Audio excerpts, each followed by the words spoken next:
السلام علیکم ورحمۃ اللہ وبرکاتہ۔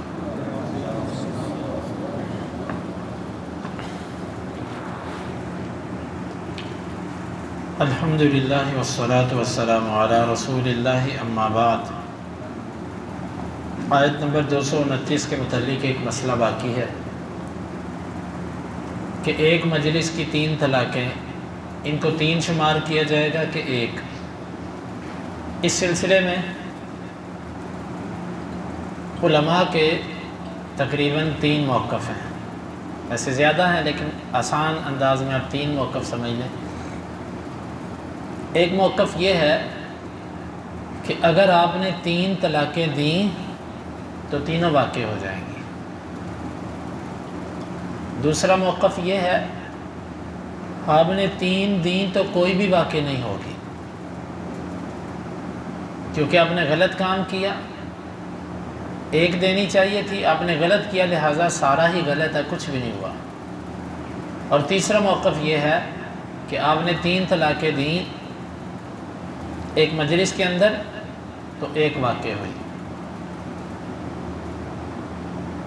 جو پہلا موقف ہے کہ 3 دی تو تینوں واقع ہو گئیں، یہ اکثر فقہاء کا موقف ہے۔ جو دوسرا موقف ہے کہ 3 دیں تو کوئی بھی واقع نہیں ہوئی، یہ روافض وغیرہ کا موقف ہے۔ اور جو تیسرا موقف ہے کہ 3 دیں اور 1 واقع ہوئی، یہ اہل الحدیث کا اور حدیث سے ثابت ہوتا موقف ہے۔ اس مسئلے میں اگر کوئی بندہ 3 طلاقوں کو 3 شمار کرتا ہے تو ٹھیک ہے، اس کا اجتہاد ہے، ہم اس کے اوپر کسی قسم کا ایسا فتویٰ نہیں لگاتے، کیونکہ اس طرف بھی اہل علم کا میلان ہے۔ البتہ ہمارا جو موقف ہے اس پر ہم جو کچھ دلائل رکھتے ہیں وہ میں آپ کو ان میں سے کچھ بتا دیتا ہوں۔ پہلی بات، اللہ تعالیٰ نے قرآن مجید میں فرمایا الطلاق مرتان، طلاق 2 مرتبہ ہے۔ مرہ جس کا معنی اردو میں مرتبہ کیا جاتا ہے، 2 مرتبہ۔ 2 مرتبہ کا مطلب ہوتا ہے مختلف اوقات، ایک وقت میں جو کچھ بھی ہو وہ 1 مرتبہ شمار ہوتا ہے۔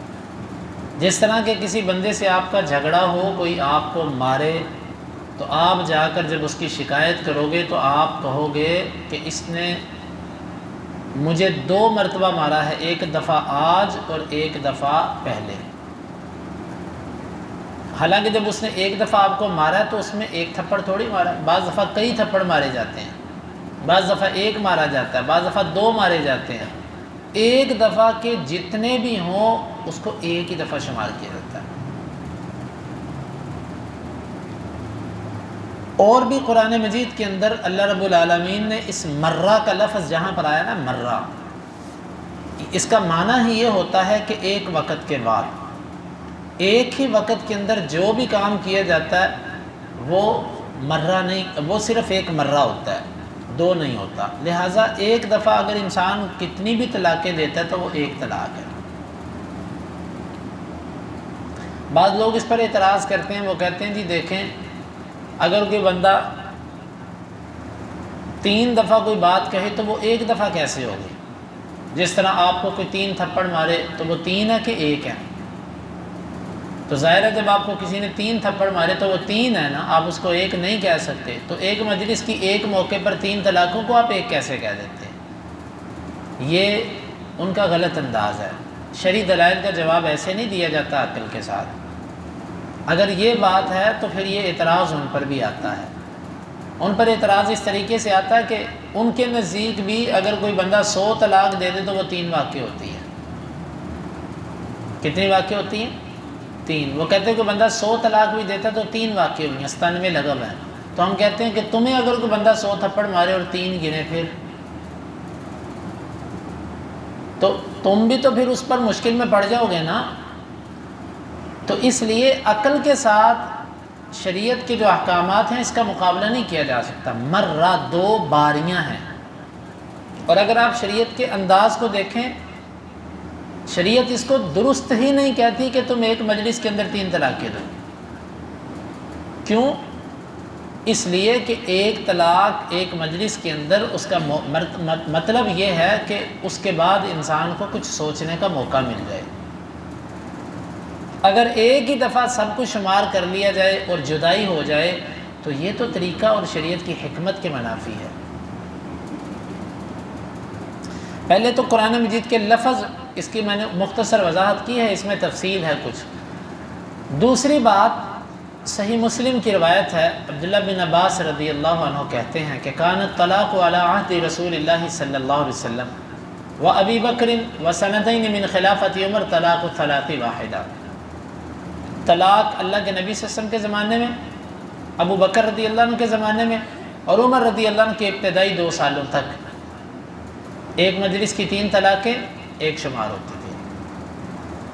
جب عمر رضی اللہ عنہ کے زمانے میں لوگوں نے 3 طلاقیں اکٹھی بہت زیادہ دینی شروع کر دیں، انہوں نے روکا کہ اس سے باز آ جاؤ۔ جب لوگ اس سے باز نہیں آئے، کیونکہ ایک مجلس میں 3 طلاقیں دینا سب کے نزدیک قابل مذمت ہے، حتیٰ کہ احناف کے نزدیک ہدایہ کے اندر لکھا ہوا ہے کہ یہ بدعت ہے، انہوں نے بھی اس کو بدعت قرار دیا ہے 3 طلاقیں اکٹھی دینے کو۔ پھر وہ کہتے ہیں لیکن ہو جاتی ہے۔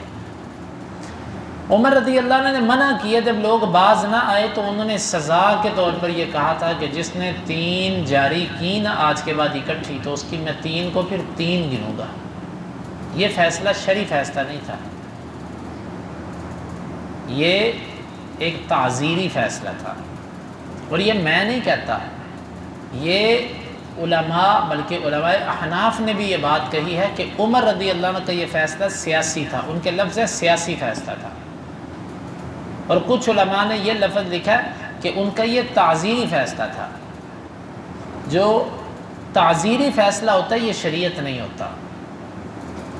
عمر رضی اللہ عنہ کے کچھ اور فیصلے بھی تھے، وہ یہ کہتے تھے کہ ایک ہی سفر کے اندر حج اور عمرہ نہ کرو۔ آج جو لوگ طلاق کے مسئلے میں امیر المؤمنین کا نام لیتے ہیں کہ وہ جی 3 طلاقوں کو 3 کہتے تھے، تو وہ حج عمرہ ایک سفر میں کیوں کرتے ہیں؟ امیر المؤمنین تو اس کے بھی قائل نہیں تھے، وہ کہتے تھے ایک سفر میں حج کرو، بس حج کر کے آ جاؤ، پھر عمرہ کرنے کے لیے علیحدہ جاؤ۔ یہاں پر تو لوگ ایک سفر میں کئی عمرے کرتے ہیں، تو کیا یہاں پر امیر المؤمنین کی خلاف ورزی نہیں ہوتی؟ اسی طرح امیر المؤمنین عمر فاروق رضی اللہ عنہ سے جرابوں پر مسح کا ثبوت ملتا ہے، اور اسی طرح نماز میں رفع الیدین کرنے کا ان سے صحیح سند سے ثبوت ملتا ہے، اور اسی طرح وہ حلالہ کے بارے میں کہتے تھے کہ جس نے حلالہ کروایا میں اس کو رجم کر دوں گا کیونکہ یہ زانی ہے، کرنے والا حلالہ، اور وہ اس کو تیس المستعار کہتے تھے، کرائے کا سنڈا۔ وہ کہتے تھے کہ مجھے اگر کوئی ایسا پتہ لگ گیا میں اس کو رجم کر دوں گا، لیکن یہ اقوال امیر المؤمنین کے کسی کو نظر نہیں آتے۔ ایک طلاق کا مسئلہ صرف اپنی رائے کے مطابق ہوا تو اس پر یہ کہہ دیا یہ امیر المؤمنین کی خلاف ورزی ہوتی ہے، حالانکہ امیر المؤمنین کی خلاف ورزی نہیں ہے یہاں پر۔ اس کی وجہ یہ ہے کہ امیر المؤمنین نے خود یہ فیصلہ شریعت کی بنیاد پر نہیں صادر کیا۔ کیوں؟ کیونکہ شریعت تو پوری ہو چکی ہے حجۃ الوداع کے موقع پر، الیوم اکملت لکم دینکم واتممت علیکم نعمتی ورضیت لکم الاسلام دینا۔ اور پھر آپ سوچیں اس حدیث پہ، اللہ کے نبی صلی اللہ علیہ وسلم کے زمانے میں یہ کام ہوتا رہا، ابو بکر رضی اللہ عنہ کے زمانے میں ہوتا رہا، خود عمر رضی اللہ عنہ کے سالوں میں ابتدائی سالوں میں 2 سال تک ایسے ہوتا رہا۔ اگر یہ غلط ہے تو کیا پہلے اللہ کے نبی صلی اللہ علیہ وسلم کے زمانے میں، ابو بکر رضی اللہ عنہ کے زمانے میں، عمر رضی اللہ عنہ کے اپنے 2 سالوں تک یہ سب غلط تھا؟ یہ انداز ہی بتاتا ہے کہ امیر المؤمنین نے یہ فیصلہ بطور تعزیر یہ کیا تھا۔ اور پھر ایک اور بات، اور نقطے کی بات اس کو اپنے ذہن میں بٹھائیے گا، جو لوگ ہمیں کہتے ہیں نا کہ جی 3 طلاقیں ایک مجلس کے اندر 3 ہوتی ہیں، خود ان کے نزدیک بھی غیر مدخولہ عورت کی 3 طلاقیں ایک ہوتی ہیں۔ مثلا ایک عورت کا نکاح ہو گیا، اس کی بھی رخصتی نہیں ہوئی، اس کے خامن نے اگر اس کو ایک مجلس میں 3 طلاقیں دے دی تو وہ کہتے ہیں یہ ایک ہوئی ہے۔ یہاں پر 3 ایک ہیں، اور اگر مدخولہ یعنی جس کی رخصتی ہو چکی ہے، دخول ہو چکا ہے، اس کو اگر اس کا خاوند ایک مجلس میں 3 طلاقیں دیتا ہے تو اس پر وہ کہتے ہیں کہ یہ 3 ہے، غیر مدخولہ کو دیتا ہے تو یہ کہتے ہیں 1 ہے۔ اب اس سلسلے میں کیا دلیل ہے ان کے پاس؟ اور پھر یہ عمر رضی اللہ عنہ کا نام لیتے ہیں، امیر المؤمنین عمر فاروق سے تو یہ فرق ثابت نہیں ہے کہ مدخولہ کی 3 ہے اور غیر مدخولہ کی 3 1 ہے، ان سے تو یہ فرق ثابت نہیں ہوتا۔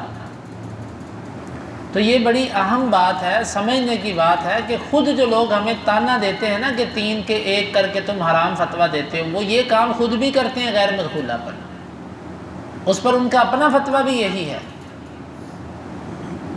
تو اصل بات یہ ہے کہ شریعت نے دین اسلام ایک آسانی والا دین ہے، اللہ کے نبی صلی اللہ علیہ وسلم کے فرامین کے اندر آسانی ہے لوگوں کے لیے، لوگوں کو تنگی کی طرف نہیں دھکیلنا چاہیے۔ آپ ان ساری احادیث کو دیکھیں، اور اسی طرح رکانہ رضی اللہ عنہ کی حدیث جس کو ابن حجر رحمہ اللہ نے فتح الباری میں ذکر کیا اور حسن قرار دیا، اس میں کیا ہے کہ وہ کہنے لگے اللہ کے رسول صلی اللہ علیہ وسلم میں نے اپنی بیوی کو 3 طلاقیں دی ہیں اور میں اس پر غمزدہ ہوا ہوں۔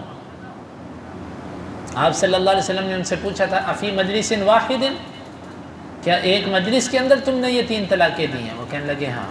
آپ نے فرمایا راجعھا ان شئت، اگر تم چاہتے ہو تو اس سے رجوع کر لو۔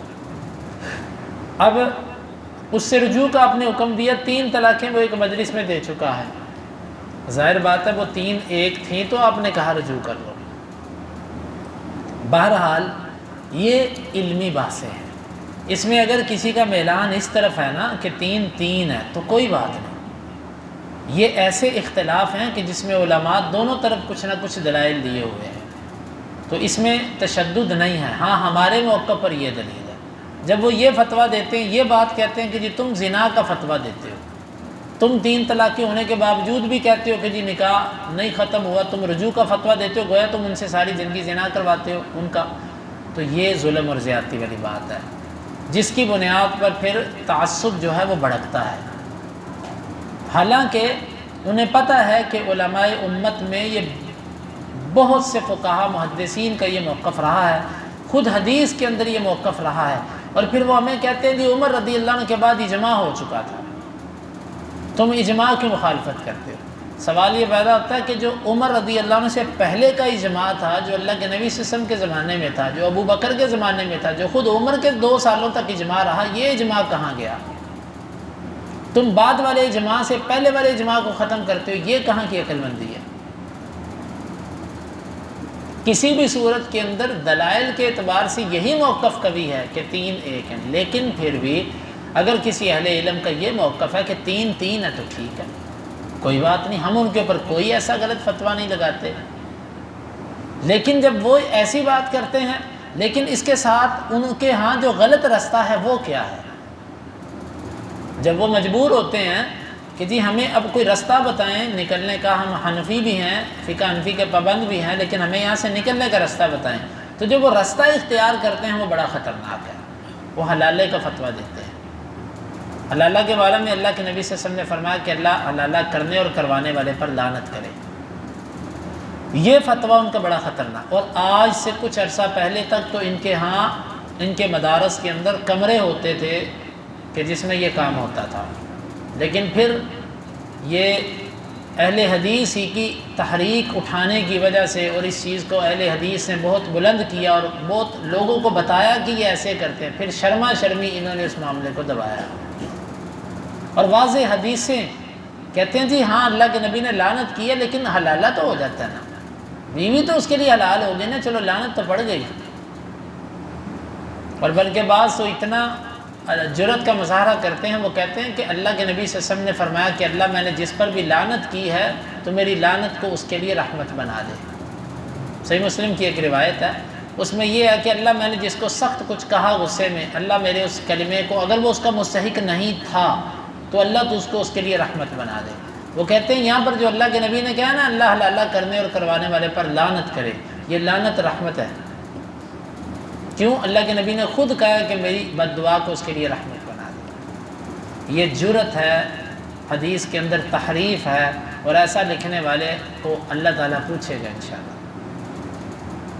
تو یہ حدیث کے ساتھ اور دین کے معاملات کے اندر بہت بڑی جرأت کا مظاہرہ ہے۔ حلالہ کرنا اس سے بڑا گناہ ہے، اور خود جب ان لوگوں کے اپنے معاملات ہوتے ہیں نا، تو پھر یہ اہل حدیث سے ہی فتویٰ لیتے ہیں، خود فتویٰ لینے کے لیے آتے ہیں، لیکن جب عوام ان کے پاس جاتی ہے پھر اس کو یہی فتویٰ دیتے ہیں 3 ہو گئے۔ تو اس لیے اس آیت کے ساتھ اس مسئلے کا بھی کچھ تعلق تھا، اس کی بھی ہم نے کچھ وضاحت کر دی۔ کل سے انشاءاللہ العزیز اگلی آیت مبارکہ اس کی تفسیر کریں گے۔ اللہ تعالی ہمیں سمجھنے کی اور عمل کی توفیق عطا فرمائے۔